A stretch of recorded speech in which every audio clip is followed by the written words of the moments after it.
A civil society organization, the Center for Democracy and Development, they've released a report which claims that vote buying and violence were the major factors that marred the recent governorship and State House of Assembly elections in Nigeria. In a press statement issued on Monday of this week, the CDD declared that vote buying was recorded more in the Southeast than in any other geopolitical zone, while violence characterized the elections in the Northwest region. Well, for a greater focus on that report, we are now being joined by Dengiyefa Angalapu, the research analyst at the center. Thank you so much for joining us this afternoon for this discussion. And I guess congratulations on the report. It was quite thorough, but for our audience, it says that the vote buying was more in the Southeast than in any other geopolitical zones. Could you tell us more? Okay, thank you very much, and then good afternoon, Nigeria. Well, yeah, so we had observers in every part of the country, and then in the report we noted that vote buying occurred in every single part of Nigeria. In every geopolitical zone, vote buying occurred. But from the reports we got from our observers, we saw that vote buying was more in the southeastern part of the country, where we saw citizens giving our OU vouchers to vote. We also saw the use of cell phones. We saw the use of gift materials. We saw the use of money between 1,000 naira to 2,000 naira in different parts of the southeast. But really, it's a matter of dimension. But the whole idea is that vote buying occurred in every single part of the country. And one remarkable thing about the subnational election, that the governorship and the House of Assembly election, was that it's a great departure from the presidential election, where we had a very little amount of vote buying. This time it was widespread, and it occurred in every part of the country. Yes. Well, that's really surprising, because people were thinking that the severe cash crunch that we experienced in the run-up to the election was meant to curb vote buying. So would you say to a large extent it did, or would you say it also contributed to the fact that people were very willing to sell their votes for little amount of money? Well, really, so it is contextual. So if you see, if you look at how vote buying occurs and what is used to buy vote, it is not just money alone. So we have the use of different material gifts to buy vote. So people can even buy votes by just mere promising people that, after the cash crunch, I will give you the money. People can even buy votes by giving materials. So we saw situations where household materials, foodstuff were given in exchange for votes. Really, people were of course the cash crunch maybe must have contributed to the different dimensions of vote buying, but we saw that in the governorship election, it did not really stop, and really it is about perception. So we have seen that despite the fact that cash is not available, the political class, party agents, and different people are going by different means to buy votes in different parts of the country. So it is not really about the cash per se. It is just what is relevant to the voter. It could just be a cell phone. It could be as small as a spaghetti in different parts of the country, and we saw it happening in every part of the country. So it is about commodities. It's about different things that people can really exchange in exchange for votes. So of course, maybe we could even say that the cash crunch reduced the use of naira to buy votes. But we also saw in the presidential elections where observers reported that the foreign currencies were used to buy votes. So really, it is not the solution. The cash crunch was not the solution to the problem, because people can use any alternative to buy votes, and it is not just cash. Well, the weaponization of poverty in order for gain is quite, it's a shameful practice that happens during elections. But another shameful practice is the violence that marred the polls, especially in the Northwest region during the governorship and state houses of assembly elections. With what you saw and with the data, what could be the implications for peace going forward? Is this going to be a situation where there's still a little bit of a hiccup, especially due to the fact that the elections are not completely rounded up as it's going to phase 2 into the courts? Are there any fears there? Yeah, thank you so much. So what we saw was issues of violence, that were targeted towards, voter intimidation and then voter suppression. We also saw that across all of the geopolitical zone. It was just that it was high in the northwest, where we saw the Yan Sakai group coming out to say, if you don't vote for the incumbents, you are going to be killed, and several other groups coming to threaten voters.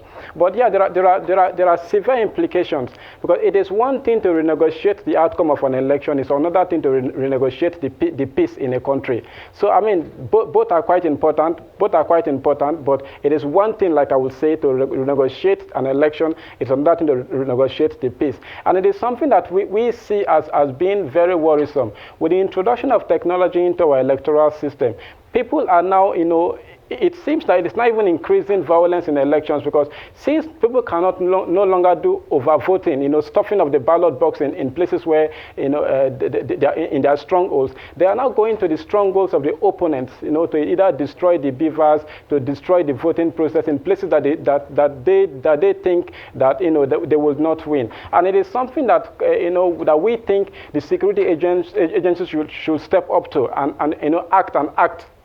act very, very well, especially as we go into the supplementary elections. So if you look at our report, you will see that we highlighted three things. One is the fact that the diminished trust in INEC, blighted the way Nigerians see the electoral outcomes. The second thing is, of course, the vote buying, and the third thing is the violence that occurred in the elections. The three things are important, and they are also interconnected. So as we go into the supplementary election, it is very, very important. I mean, really, really important that the security agencies step up. It is not like they are not doing anything, because of course we saw in Nembe where 13 people impersonating security agencies were actually arrested by the Operation Delta Safe. We saw that, and of course we acknowledge that. We also saw in different places where the security agencies had to foil attempts at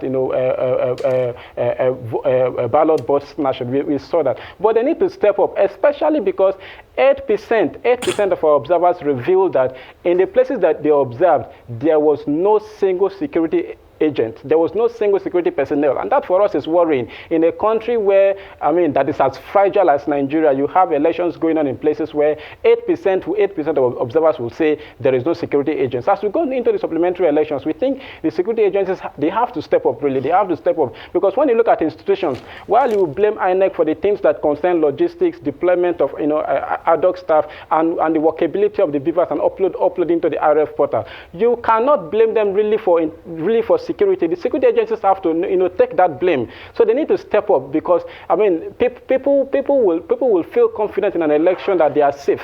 People will likely go out to an election and vote when they are safe. And if they don't go out to vote because they feel that they are not safe enough, it will affect the legitimacy of the outcomes. And democracy is about legitimacy. Democracy is about mobilizing citizenry for development. And if they don't feel that you came into power without in a legitimate process, or you came into power without them, having to have a say through the voting process, they will kick back. And once they kick back, it is difficult to mobilize citizens for development. So it is a call for security agencies for them to step up as we go into the supplementary elections.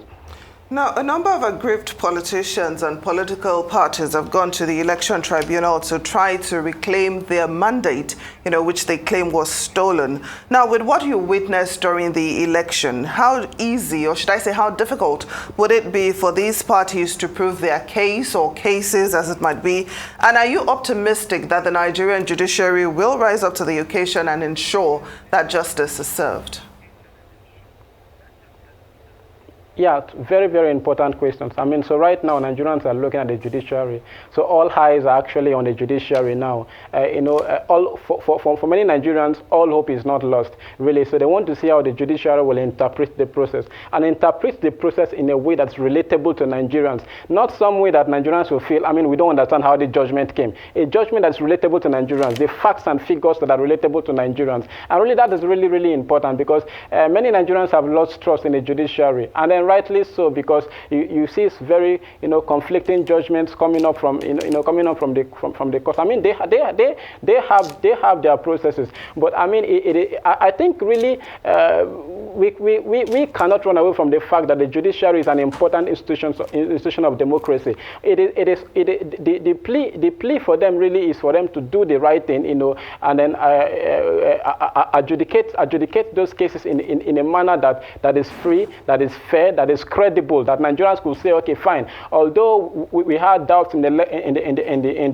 elections, the interpretation shows a process where the results are consistent with the outcome, or the interpretation shows a process where the elections are not consistent with the outcome. So really, it's a matter of the integrity of the judiciary. Because when you talk about institutions in elections, really, you're talking about INEC, you're talking about the security agency, and the last one, really, you're talking about really is the judiciary. And I want to see how the judiciary can save the situation, because of course the polity is heated, lots of rhetoric, a lot of hate speech are actually going on. It is the interpretation that the judiciary will give to cases that that will douse the tension. And we really need the judiciary to step up and then show Nigerians that it is the last hope of the common man. Well, thank you for that. The Center of Democracy, the Center for Democracy and Development, with this research report that was put together, could you give us a little bit of insight as to how it was gathered? I mean, without exposing your trade secrets, just for an extra push of credibility, how the research was done. How many boots were on ground, if you used data from second parties, and if you had agents that were stationed in these places where a lot of violence and vote buying occurred. Like, could you just give us an idea of how the research was carried out? Okay, so thank you so much. First, our research did not just begin on election day. We had a pre-election research. We had an election day, observation, and then of course a post-election analysis. So what had happened is that before the election, we're already tracking, issues of political violence in collaboration with ACLED. So we are not actually surprised when people say political violence was so much, and then we had all the voter intimidation in Lagos, in Rivers State. We were not actually surprised, because if you read our pre-election report, those states were already high-risk states. Yeah. So on the election day, for the presidential elections, we deployed about 5,000 observers to the field. So they were giving us reports right down from the field. And of course, we had different observer groups. And we're also looking at, observing the media, the different credible media platforms, observing them and to know the information. And we're corroborating that with the information that we got, from our observers in the field. For the governorship elections, subnational governorship elections, we also deployed lots of observers in the field. I mean, over 1,200 to different, so that we're actively giving us information about, the happenings in the various states. And that was how we got to understand that, that four key things, influenced the elections. One, the diminished trust in INEC that influenced, how people viewed the credibility and legitimacy of the result of the governorship elections. INEC did not perform very well in the presidential elections, and that affected how people viewed, the governorship electoral outcomes. And then the second one that we now saw based on all of the people that we observed, and then of course our media observation, it was when we now saw that voter trading was so much. And then of course we saw the issue of violence. Then the third issue that we also observed really was the issue of online, the information disorder. So we saw that this time, voter intimidation, when people talk about violence, people even just talk about the physical violence that we saw on election day. For us at CDD, we also saw that voter intimidation was both online and offline, especially in Lagos. When you see the kind of videos that came out on the first 6 hours before the election, I mean, you would not want to go out to vote, really. So it was something that we observed. And then, for that, we had an election war room that was actively tracking issues of information disorder. And not just tracking, we are reporting the bad actors, and we are also reporting, we are flagging fake news and reporting it to media platforms like Meta, Facebook, Twitter, and then of course TikTok. We are actively reporting information that we think that could lead to some sort of tension, especially in Lagos, where the rhetoric was so bad, where ethnicity, personality attacks held sway. So it is something that we are actually worried about. So it was a very robust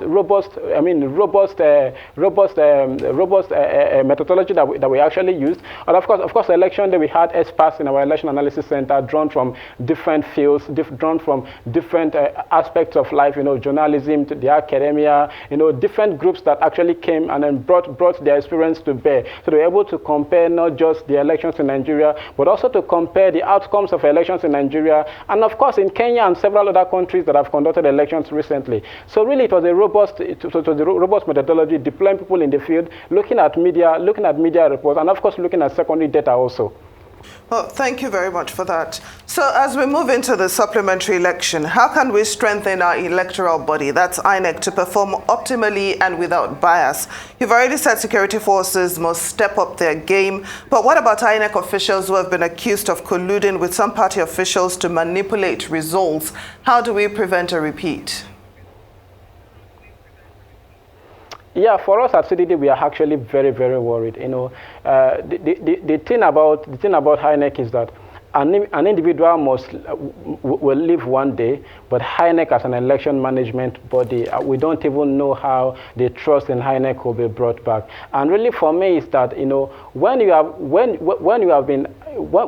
it has been said that you've not acted accordingly, or you've lost the trust of someone or a group of people or even a country, the best way to come back is to work hard and work as if it's just to work and then work hard. Really, so it is. Of course, INEC performed better in the governorship election, but I believe many people are not really saying that because Nigerians are rightly angry. Of course, they are angry, and it is their right to be angry. So at the supplementary elections, INEC has to work really hard. All of the issues that have been raised by Nigerians need to be dealt with. They need to be dealt with. We want to see early deployment of materials. We want to see INEC staff not being partisan. We don't want to hear that, INEC staff are forgetting password and all of those issues. We don't want to hear that the BVAS was bypassed. We don't want to hear that, results were not uploaded on the IRF portal. We don't want to hear all those kind of issues, because even beyond the supplementary elections, we have 3 other elections coming up in November, and the trust in INEC is diminishing, really. And we need a situation where we need a INEC people can trust, because really sometimes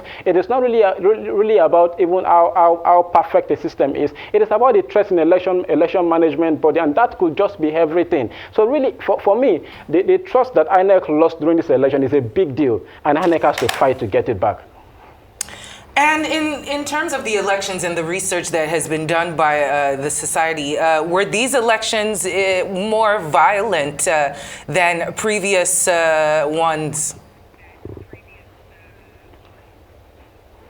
Yeah, so it depends on what you're comparing, really, because for us at the Center for Democracy and Development, we have looked into different aspects of the conflict, and maybe because we had reports, pre-election reports, so we understand the dynamics of the security. Of the 2023 elections.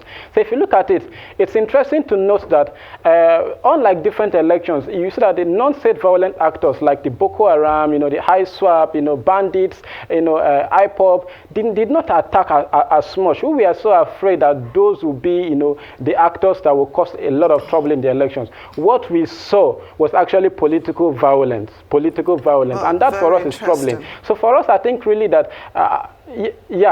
political violence. That's what we saw, and for. So sorry to interrupt you, but we're completely out of time. Research analyst at the Center for Democracy and Development, thank you so much for joining us on Newsday.